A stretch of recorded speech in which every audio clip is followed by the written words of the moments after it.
Shwmae a chroeso I Sgwrs, podlediad Consortiwm Canolbarth y De. Yn y podlediad hwn byddwch chi'n clywed y trafodaethau diweddara am bob math o bethau addysg. Hello and welcome to Sgwrs, the Central South Consortium podcast. In this podcast we'll bring you the very latest discussions on all things education. Hello and welcome to one of the Central South Consortia podcasts. Today we're going to be discussing blended learning, which has been an accelerated learning experience for teachers, learners and parents. We'll consider this morning meeting learners' needs within school contexts, some opportunities and challenges that were faced, how they were overcome, and we'll also look ahead as we return back to school at some practices that can potentially be further developed. But first, some introductions. I'm Clarissa Brind, Assistant Head Teacher at Reader Pennine Primary School, and today I'm joined by two colleagues. So over to you, Beck. Hello, I'm Becky Connor, Senior Assistant Head Teacher at Stanwell School in Penarth, with responsibility for professional learning, learning and teaching, and ALN. I'm going to pass over to a colleague from Cardiff High. Hi, my name is Sian Isaac, and as Becky said, I'm from Cardiff High, and I'm an Associate Assistant Head Teacher. And this year I've had involvement in the quality assurance aspect and delivery of training centred around blended learning programme. That's great. Thanks, Sian and Beck. Well, we'll start first of all by just considering this question. How did you ensure that within your blended learning offer that it was manageable and it met the needs of your learners? Now, there's probably a lot there to think about because as we consider blended learner, we've gone through, as we said earlier, a really accelerated learning programme. But we're mindful now of what we've just experienced, and it would be great if you could just share the manageability and how those learners' needs were met. Absolutely. Shall I start there then? Yes. Basically, I think, you hit the nail on the head. It was a massive journey, and that's a big question to start with. And I think it's important to recognise that the first period of school closure was a massive steep learning curve for everybody, staff, pupils, parents, everybody involved. And I don't want to dwell too much on that because we've come such a long way from that period. Yeah. But what we discovered very quickly informed our final sort of approach to blended learning during the second school closure period. For us, it was about looking at this from a multi sort of dimensional perspective. So we looked at the operational considerations and obviously consulted the Welsh Government guidelines to do with how you facilitate such a change in direction, really. We had to consider the technological implications, what platforms we used, the level of skill, how we cascaded the training to our staff and to our children. We had to explore the safeguarding element of this way of working. And then most importantly for me, I think we really had to explore our approach to pedagogy and how we replicated our vision and our beliefs for learning and teaching and pedagogy in a remote setting. So we had a sort of four-pronged approach, if you like, to developing it. During the second period of school closure, we really focused on what we'd learnt in the first period of school closure, and we're very fortunate in Stanwell that we have an embedded approach to inquiry which informs our direction really for professional learning. So we drew on those approaches, we inquired and reflected on everything that had gone before, and that enabled us then to put together an offer that we thought reflected what we'd learned from the first period and took into account, our direction of travel for the second. Yeah, thanks, Bex. Yes. And it is that real attention to what's happening for your learners, what's happening to your staff, and how can you make this as seamless a transition as possible.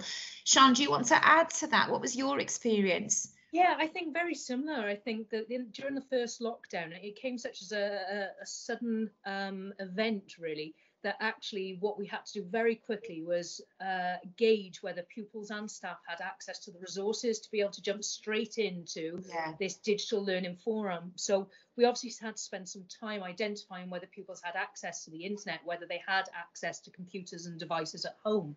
And then staff went straight into offering their lessons in a digital format. And the manageability of that was quite challenging initially. I mean, I think certainly we were guilty of almost overdoing it and providing so much material that when we started to settle down and say, right, let's review what we're doing and start to amend this and improve it, what was really clear was that pupils needed some real support in terms of structure and planning their days and developing their resilience and independence from home.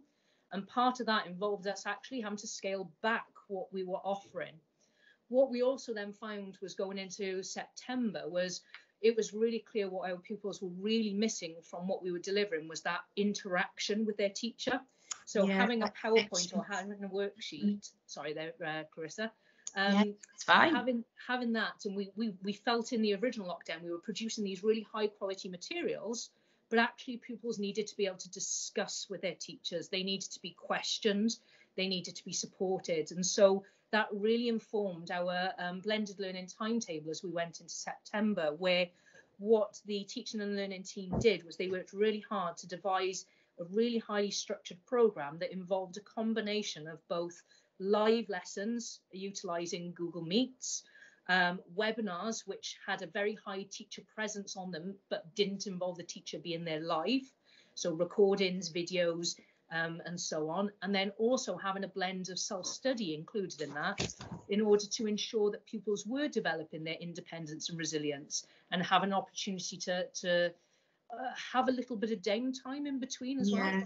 I think that's a really important point, isn't it? Because otherwise the amount of screen fatigue, the amount of time at which they are staying in a certain position, that lack of movement also is an isolation factor as well, isn't it? So it's important to ensure that, all those different needs are met. Can I ask then, Sian, did you survey your pupils to be able to find out how to meet their needs most appropriately? Yes, so what we did is in September, we immediately convened a new student parliament, and we used those in the initial stages to kind of say, look, what worked, what didn't work, what would you like to see if we were to go into lockdown again? And that came back through then the learning and teaching team, and that informed the building of the blended learning timetable. That timetable was then issued to all pupils and communicated with both pupils and parents. And the idea being then, if we go into any sort of self-isolation or any full lockdown, we will resort to this timetable. So straight away, we felt that there was more clarity, and that clearly staff and pupils and parents were more relaxed because they knew what was expected of them going into any further lockdowns. It's really interesting. Sorry to interrupt. It's really interesting because the way you've approached it is almost word for word identical to the way in which we've approached it in Stanwell. And we did ours in a sort of FAQ document that we shared with pupils, parents and staff. We had alternative versions that basically answered any possible question about the procedure, the timetabling, the amount of time, the downtime and all of those things that you mentioned. So it's really interesting to hear how we've approached the operational aspects in a very similar way, really.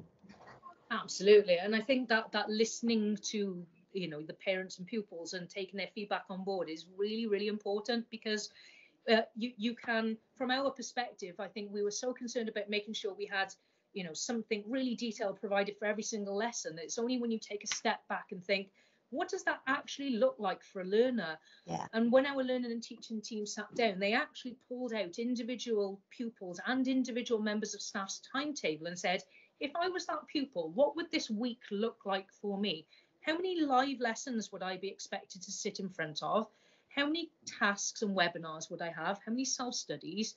And is that actually manageable for our learners? And likewise, we did the same for staff as well, so that we could proportion it in the most appropriate way.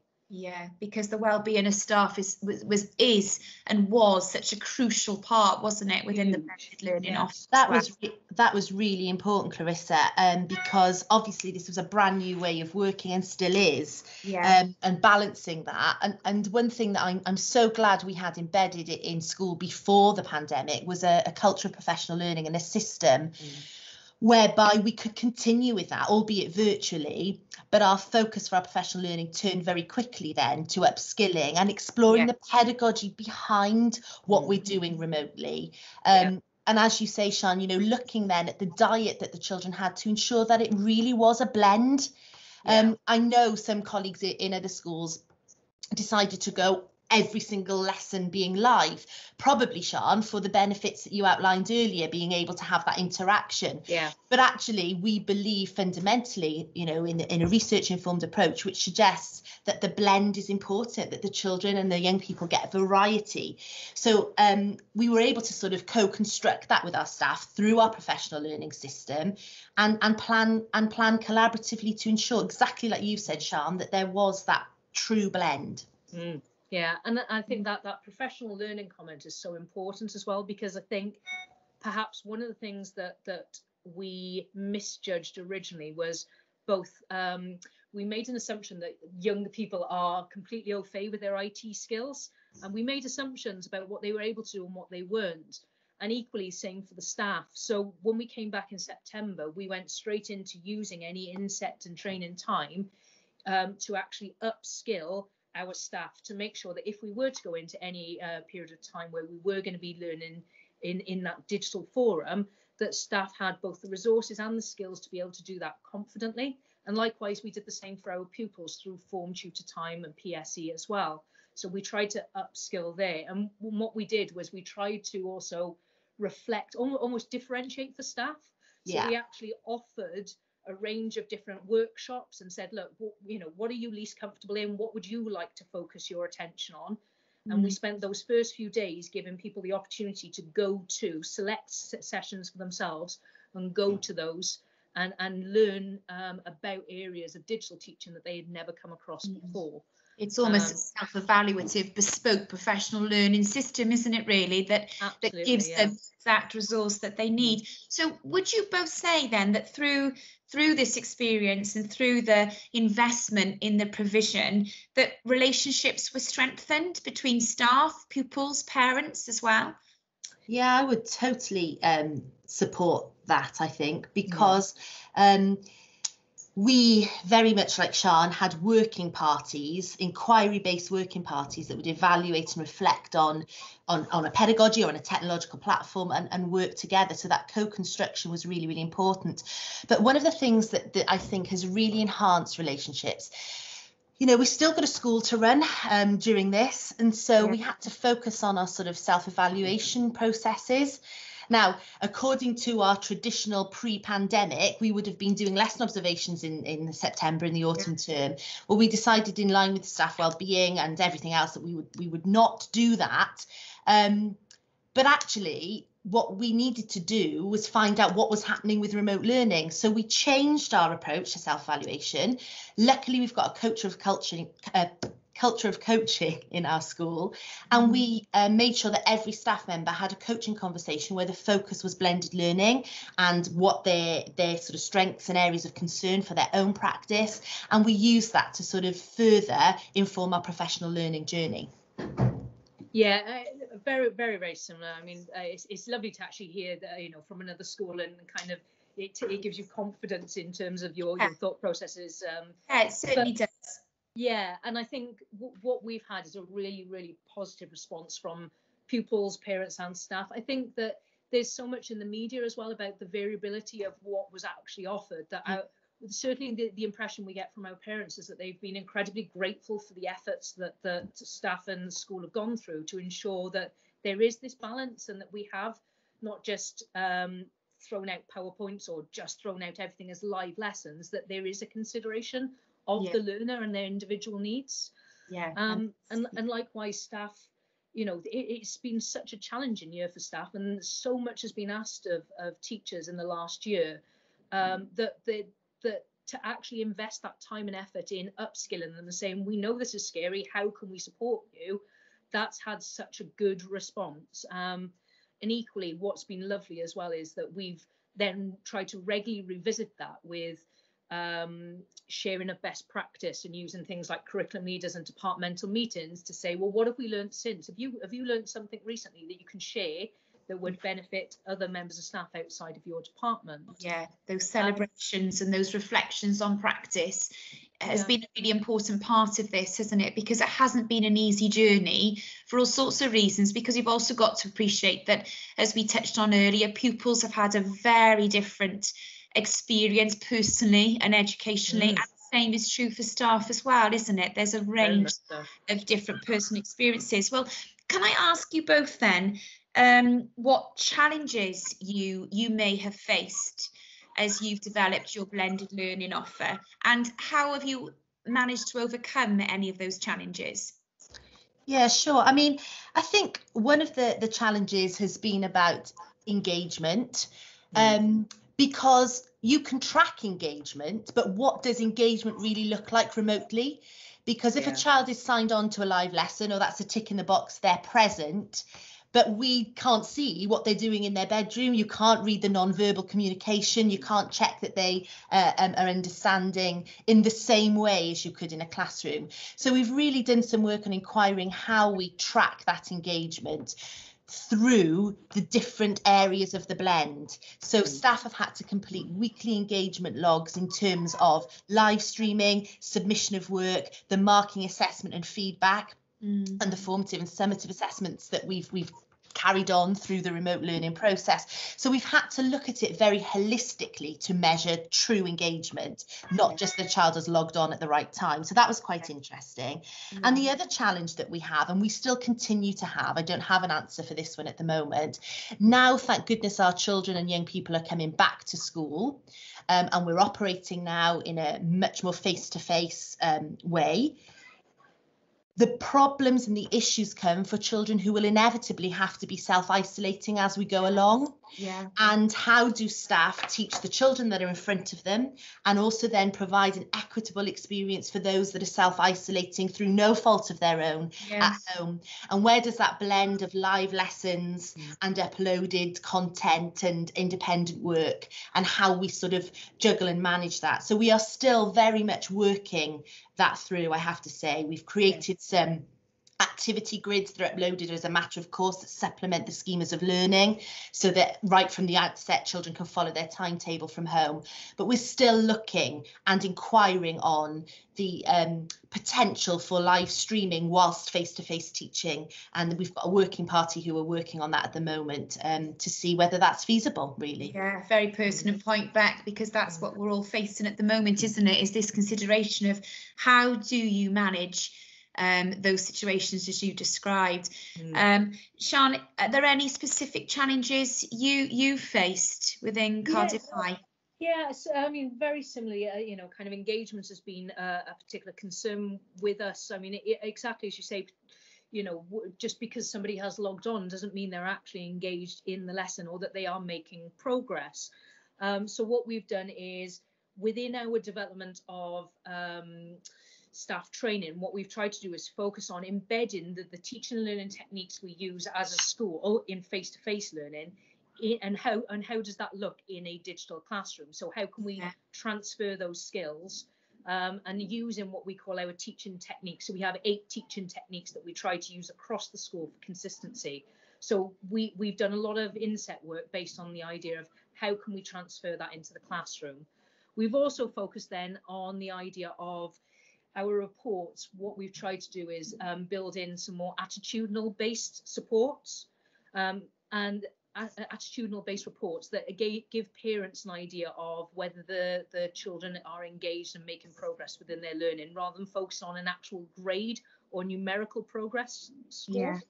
And then finally, volume of work, and just actually remembering that what they do at home, because they don't have that live support, sometimes needs stripping back. So actually, as teachers, maybe not overdoing it and stripping back and focusing on quality, not quantity. Absolutely. Really wise words, Sian, really wise words. Well, I think we've discussed and covered so many different areas and different ideas there, and we could probably carry on chatting much, much longer. But I think for the purpose of our podcast, that would be a good chance to leave it there. So we'd just like to point you to some resources that are available for you to look through. There's blended learning guidance and a range of resources on the CSC website that you're able to access. There's also some really useful webinars for schools by schools that are available within the CSC website for you to look at, again, examples of practice and different ways in which schools have overcome any challenges they have faced. But we hope you've enjoyed our conversation today. See you soon. Bye. Diolch am wrando ar y benod hon o Sgwrs. Cofiwch ein dilyn ar Twitter a Facebook, tanysgrifio ein sianel YouTube, ymuno yn cymunedau ar ein gwefan a darllen ein bwletin ysgolion wythnosol am y newyddion diweddaraf. Thanks for listening to this episode of Sgwrs. Don't forget to follow us on Twitter and Facebook, subscribe to our YouTube channel, join our online communities via our website, and read our weekly school bulletin for the latest news. Hwyl am y tro. Bye for now.